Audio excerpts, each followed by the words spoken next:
Nagpaymangno ang City Government of Davao nga likayan ang mga lugar nga taas ang risgo tungod sa daghang kaso sa COVID-19. Ani ang report ni R. Gil Relator.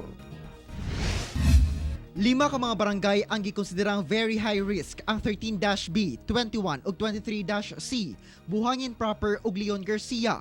Samtang gikonsiderang high risk barangays ang mga silingang barangay. Ang barangay Buhangin Proper naningkamot nga bisan pa man og gipatuman na ang relaxed quarantine measures, magpabilin ang ilang health protocols. We coordinated with the PNP of course no sa checkpoint.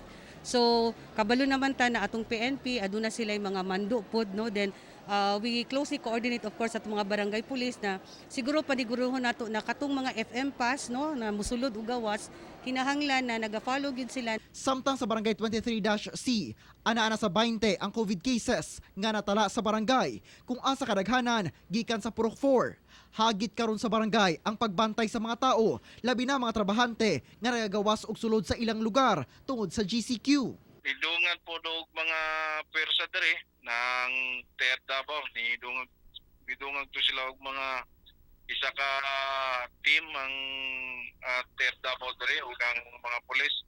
So gitutukan yun ni ang Slaverte labi na gyud ang Poroxy, no? Kay diha mangudang mga community sa Bajau. Samtang gibutyag ni Mayor Inday Sara Duterte nga sa 20 ka kaso, 13 niini ang bagong nadugang sa ihap ug ana-ana karon sa isolation facilities sa syudad. Sa sugod nakakita tag isa sa ilaha and then sunod tulo and then tulo and then karon 13 ang nisunod.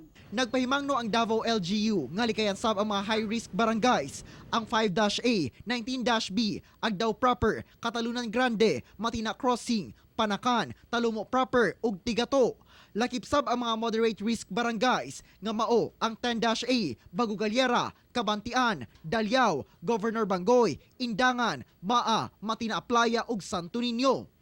Ako si R. Gil Relator para sa One Mindanao.